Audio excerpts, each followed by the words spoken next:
Bakit hindi effective ang promote to promote? Or ito yung isang other term ng follow to follow.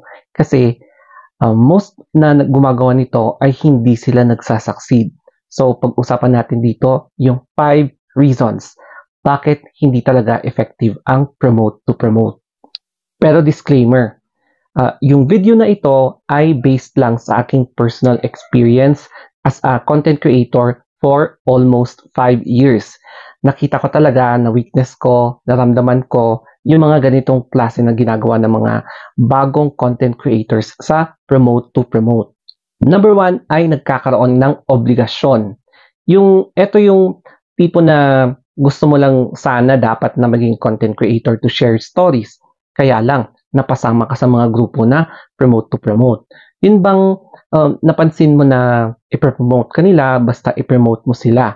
Tapos, nagiging obligasyon na ito na magagalit sila kapag hindi mo nagawa, ipapahiya ka nila kapag hindi mo nagawa. Kaya, yung iba, hindi natin ma-blame na napipilitan na tapos hindi na nagiging comfortable sa ganitong klaseng setup. Kaya hindi din talaga natin mabablame na nag-give up na sila at ayaw na nilang maging content creator dahil feeling nila na forced sila sa pag-promote to promote. Pangalawa is inaaway ka talaga nila. Alam mo yung may magme-message sa'yo na done na ako, ikaw naman. Tapos kapag hindi ka nakapag-reply ng 1 hour, ayan, ang dami na nilang message na bakit daw hindi mo sila pinapansin, kung ngayong pinomote ka nila, tapos nagiging snub ka, yung mga ganon. And then, after nun, biglang aawayin ka, biglang i-content ka nila na isnabero ka, mga ganon na scenario na makikita mo na lang sa FYP o kaya sa newsfeed mo na may nagko-content sa ibang content creator na pinomote ko naman siya, bakit hindi niya ako pinomote? Yung mga ganon. Kaya parang iba na yung eksena, no? Nagkakaroon ng siraan na. Number 3 is gamitan.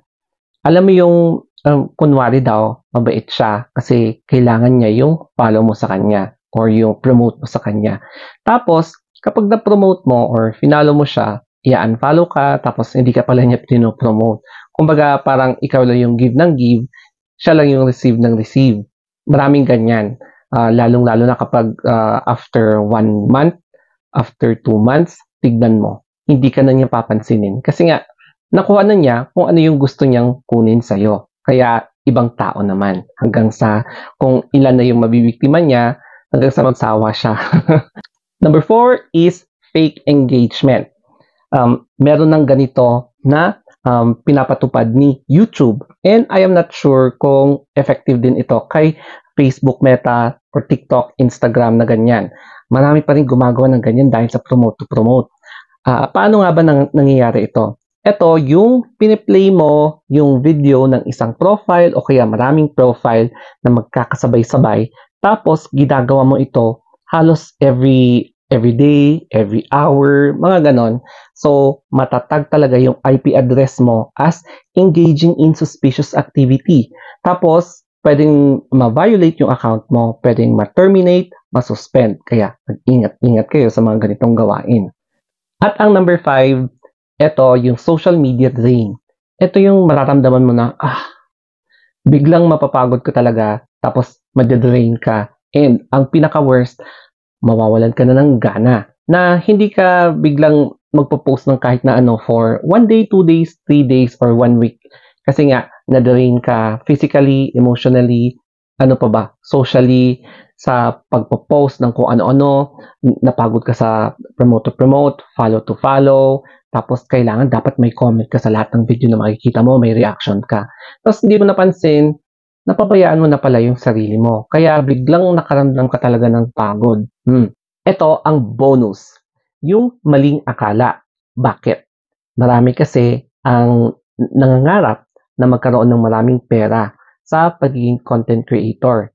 So, ang isa sa kanila, ang mga ilan, naisip nila yung promote to promote or follow to follow as means para mapabilis yung number of followers or tumaas yung subscribers or tumaas yung views para lang ma-monetize and then magkakaroon lang ng limpak-limpak na salapi. So, yun yung mindset ng iba. Kaya halos lahat ng mga friends mo nag-reels na, di ba? Kasi yun ang habol, practicality. Yun nga lang, 1 month na sila, tapos 10,000 followers na, pero bakit wala pa rin kita? So, yung iba, nag-aano na, tumitigil na, nagi-give up na. At ang pinakamasaklap dito is merong ibang nagre-reels or gusto maging content creator na nag-resign sa kanilang trabaho for how many years para lang maging full-time content creator. Kaya lang yung iba, hindi talaga yun yung tamang landas.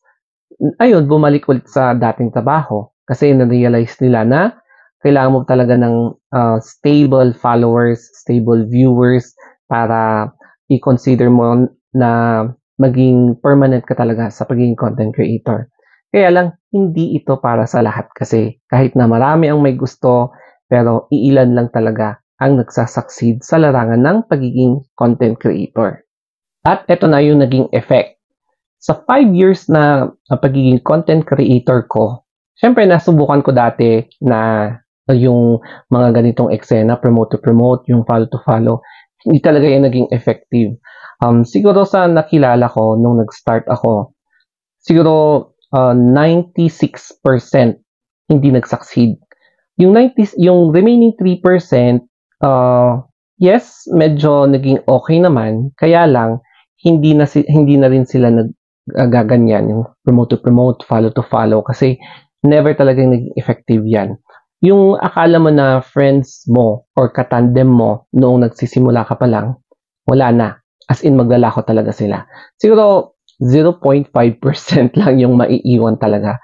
Pero most of it, yung iba, nag-give up na sa pagiging content creator, nawala na ng gana. Yung iba, wala talaga. Kaya sinasabi ko na sa inyo, my verdict is, hindi talaga effective yung promote to promote na yan or follow to follow. Kahit na malakas yung spirit nyo, ayaw nyo mag-give up, kahit na sinasabi nyo na ay, okay lang, sineshare ko lang naman yung videos ko eh. Pero yun pala, nandun pa rin yung desire nyo na follow to follow.